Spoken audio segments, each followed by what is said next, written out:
Good morning, everybody. Happy Thursday morning. I hope everybody's having a fabulous day today. There is so much to cover. My goodness, we've got videos, we've got photos. I brought the receipt and the memes, you guys. Let's go. We're starting off this morning with Duchess Sophie, who we know is the global ambassador for the International Agency for the Prevention of Blindness. She went and visited some tertiary eye care services, ophthalmology training, and activities of the Department of Ophthalmology. She did this at Hawassa University, which is the College of Medicine and Health Services. She was accompanied by several ambassadors, the British ambassador, several physicians, in her role, because we all know that for her, it's the vision. That's her, the patronages that she loves is all about eyesight. Next up, Sophie gave the opening remarks for the Tracheoma Elimination Conference. Remember, she's still in Ethiopia. And while there, she was able to meet Prime Minister Dr. Ahmed and the UK Ambassador to Ethiopia, Darren Welch. Visit continues. Moving on. Now let's talk to Duke Edward, about Duke Edward. He met representatives of the International Duke of Edinburgh Award along with UK youth ambassadors. After that, or it might have been before, I'm not sure of the order, I admit, Edward went to the Garriott Community Kitchen on Saturday. He met people who were involved in and benefited from the work that, they do there.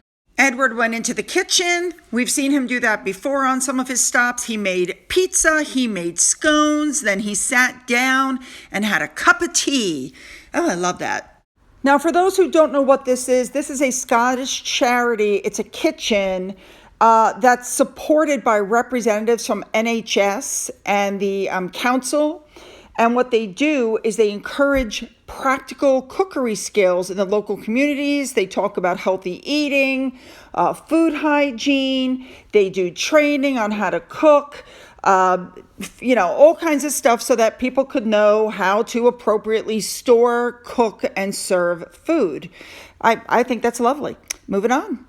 Let's move on now to Charles and Camilla, who made the announcement that King Charles is going to take his first trip to Kenya. That'll be the first Commonwealth visit of his reign. And of course, we know that's where Queen Elizabeth was when she became queen. It's going to be a 4-day royal tour. It's going to start on the 31st of October and go until Friday, November 4th. Now, we know that he was there before he was monarch. Cool. Moving on. All right, let's move on to William. We know that this announcement came out telling us where he was going to be. As part of Mental Health Week, he went to the Milton Keynes, I'm trying to say it correctly. And the idea was to speak to emergency workers and highlight the importance of their mental well-being. It's all about supporting the emergency responders. And we know how important this is to William because we know he was a pilot with the RAF Search and Rescue, and he also worked for the East Anglian Air Ambulance. So his big thing is to talk about how emergency workers face, issues on a daily basis. I can literally, even after all this time being retired and working in the ER for 27 years, I have specific cases that I can remember specifically. Some stuff you just can't offload. And that's one of his things is you have to build resilience and protect your mental health. You have to be able to, in my opinion, compartmentalize it so that you don't carry it with you.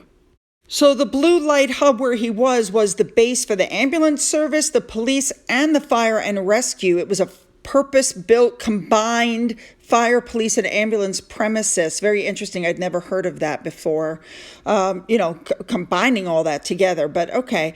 But it was one of the first purpose-built combined in the country there. So pretty cool. And William is the right person to talk to these people because, again, after all, he's been through what they're still going through. You know what I mean? He's there. He was there up to his neck in it. So very good for William. Moving on. Now we're going to move on to Catherine, we also got the same notification about where she was going. She went to Nottingham Trent University to learn about their mental health support system. She wanted to hear how they're supporting students at the beginning of the academic year. She went in, she was greeted, she stopped into an exhibition that they were having there for new students to look at. There was a well-being session, and Catherine apparently said that she would love to be a student again. She tried out new hobbies during her time when she was at St. Andrews University, which, by the way, is, how she met William. Anyway, apparently this university created some sort of a tool to establish how engaged the students are, which shows them which students might need extra support. That's pretty cool. It says, and I'm quoting, "The princess is passionate about ensuring young people have the right tools in place to help take care of their mental well-being, especially in relation to understanding and managing their own emotions." Now, that statement came out from Kensington Palace. Very interesting. Now, we all know, because of Catherine's work, that she's very focused on making sure that young people have a lot of protection around them. Good communities, good healthy relationships. You have to lay the stronger foundations as you move through life, which this is all part of what she's been doing with her her work for the last 10 years. It's exactly what she's been doing. I have to say, on a personal level, she looks absolutely stunning, effortless, was able to engage people. She didn't have to go out of her way to, try to show people up. She just looks wonderful. Now, when she got done meeting with the people who've been helping the students and, other people, it was time to go. So she walks outside, she gets a beautiful bouquet of flowers, and she looks across the street. She's like, oh my, because there is a huge crowd of people there waiting to meet her. So she goes over, she's shaking hands, she's taking selfies, she's not being pretentious. Look at the line behind. Can you guys see that? Not only is the line going down, but it's like 7 people deep on the college campus. I think all the kids missed their classes because they wanted to see Catherine. Who wouldn't? Now, let's take a quick look at this outfit she was wearing. They put down that it was a 1,500-pound outfit, but that's actually not true. The sweater was new. It cost $150. I'm not kidding. The skirt was new. It cost $150. That's right. They're saying 1,500 pounds because of everything else she was wearing, which, by the way, was a rewear. Obviously, this is in sharp contrast to what I told you yesterday. Everything Meghan was wearing at that summit was a brand new outfit, and she was wearing almost $8,000 in clothing and jewelry, which was all new. That's what was counted. Unbelievable. Moving on. And as I also pointed out yesterday, look at Meghan's outfit in comparison to what everybody else is wearing. This is a mental health summit, and she was dressed most inappropriately. All right, let's move on now. All right, I just had to bring this up. The California governor just signed into law a conservatorship law that says if you have a mental illness or addiction issues, like Harry, you could be detained against your will and forced into treatment. So, yeah, if Harry keeps up, I just find this interesting. All right, let's move on. Moving on, we know that Harry has 4 cases against the papers in the UK, and he's going against all the British publishers. Well, the one that he has against the News Corp, British tabloids, is not going to go to trial until 2025. This is the one against the News Group newspaper over the alleged invasion of privacy by the tabloids, The Sun, and the News of the World, who no longer exists. Very interesting. I'm going to keep an eye on it. Moving on.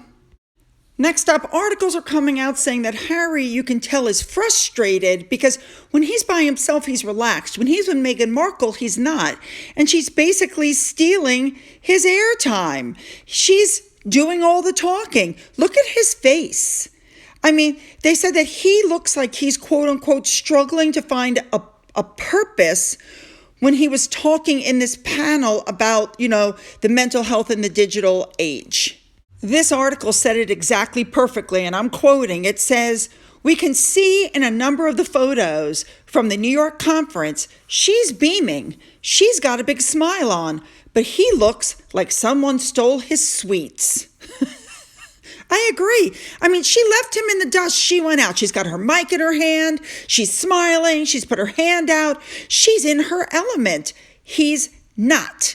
It's no different than what happened at Invictus, and with this new Invictus thing that was just released that I told you about yesterday. She's totally manipulating or taking over the whole thing. I agree with this Twitter user.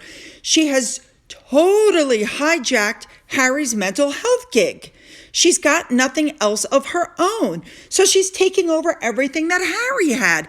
They might as well just let her run Invictus at this point, because it seems like behind the scenes, she is.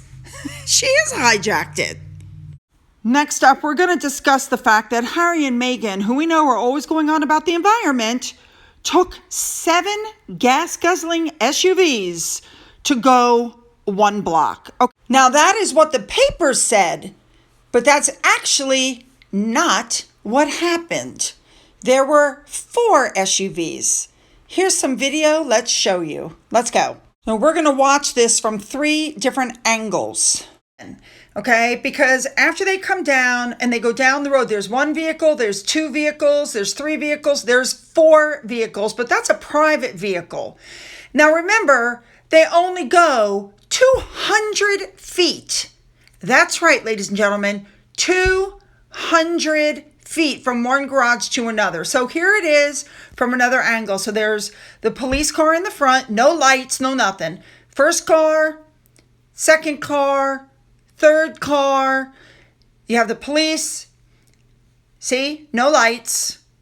And then there's car 1, car 2, car 3. And then behind them is this smaller car right there. That's car 4. And then notice the police car that was behind them. There it is. Okay. So that is actually very simple. The police car is needed to block the roads in New York. Remember, we went through this last time when their security blocked the road. You have to have a permit for that. So they used the police to block the road so that their convoy could get out. But there was absolutely no 7-car convoy. Now, let me show you the difference from when Prince William arrived. Now, for those of you who are wondering, this was the escort that William and Catherine got when they landed in Boston. You see all the flashing lights, the blue and red lights? That is a police escort. And before anybody says anything, they landed at an airport and need to be taken all the way across town. Not 200 feet. He's also the next king. Big difference. Now, you should know it's being reported that neither Harry nor Meghan drew any crowds while they were there. There was one person there who said that she was going to be writing some sort of a book. And she said, I've been a royal watcher. I'm keeping an eye on this. But she said, there's nobody there. I've been here 6 or 7 hours now. It's very chilly. She said, people have no problem giving them space. Oh, by the way, the book that's being written is called 10 Lessons from Harry and Meghan. Somehow, it's going to be teachable moments. Somehow, I don't think that's going to be flattering to them. Moving on. All right, guys. Now, we know that Meghan mentioned that she was frightened about her kids using social media. She should be frightened because those kids are going to grow up. They're going to see everything that she said, all the horrible things about the family. You know what I mean. Anyway, the memes started, you guys.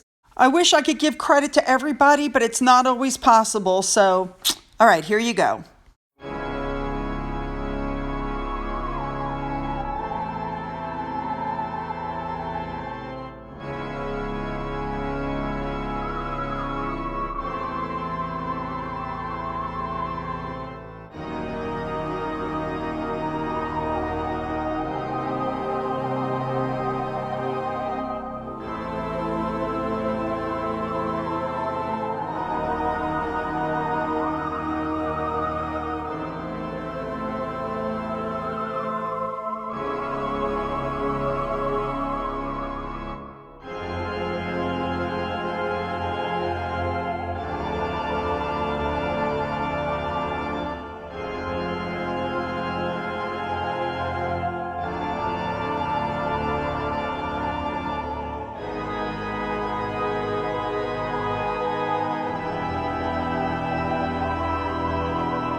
Now, going back to the mental health summit, one of the things Megan said, everybody was shocked. She goes, being a mom is the most important thing in my life.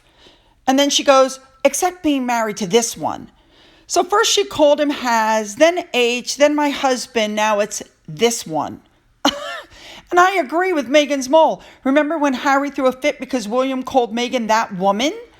But apparently she can say this one. So let's get on to her speech. We all know about Mimi.